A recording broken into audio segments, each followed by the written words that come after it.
handful of species on Earth share a seemingly mysterious trait, a menstrual cycle. We're one of the select few, monkeys, apes, bats, humans, and possibly elephant shrews are the only mammals on Earth that menstruate. We also do it more than any other animal, even though it's a waste of nutrients and can be a physical inconvenience. So where's the sense in this uncommon biological process? The answer begins with pregnancy. During this process, the body's resources are cleverly used to shape a suitable environment for a fetus, creating an internal haven for a mother to nurture her growing child. In this respect, pregnancy is awe-inspiring, but that's only half the story. The other half reveals that pregnancy places a mother and her child at odds. As for all living creatures, the human body evolved to promote the spread of its genes. For the mother, that means she should try to provide equally for all her offspring. But a mother and her fetus don't share exactly the same genes.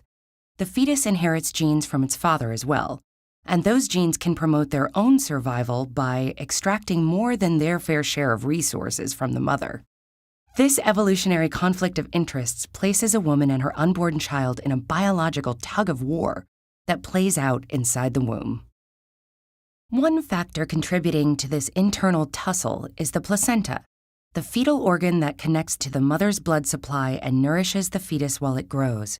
In most mammals, the placenta is confined behind a barrier of maternal cells. This barrier lets the mother control the supply of nutrients to the fetus. But in humans and a few other species, the placenta actually penetrates right into the mother's circulatory system to directly access her bloodstream. Through its placenta, the fetus pumps the mother's arteries with hormones that keep them open to provide a permanent flow of nutrient-rich blood. A fetus with such unrestricted access can manufacture hormones to increase the mother's blood sugar, dilate her arteries, and inflate her blood pressure. Most mammal mothers can expel or reabsorb embryos if required, but in humans, once the fetus is connected to the blood supply, severing that connection can result in hemorrhage. If the fetus develops poorly or dies, the mother's health is endangered. As it grows, a fetus's ongoing need for resources can cause intense fatigue, high blood pressure, and conditions like diabetes and preeclampsia. Because of these risks, pregnancy is always a huge, and sometimes dangerous, investment. So it makes sense that the body should screen embryos carefully to find out which ones are worth the challenge. This is where menstruation fits in.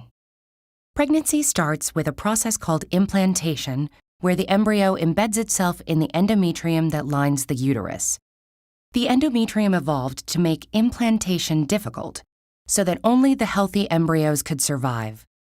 But in doing so, it also selected for the most vigorously invasive embryos, creating an evolutionary feedback loop. The embryo engages in a complex, exquisitely timed hormonal dialogue that transforms the endometrium to allow implantation. What happens when an embryo fails the test? It might still manage to attach, or even get partly through the endometrium. As it slowly dies, it could leave its mother vulnerable to infection. And all the time, it may be emitting hormonal signals that disrupt her tissues. The body avoids this problem by simply removing every possible risk. Each time ovulation doesn't result in a healthy pregnancy, the womb gets rid of its endometrial lining, along with any unfertilized eggs, sick, dying, or dead embryos. That protective process is known as menstruation, leading to the period.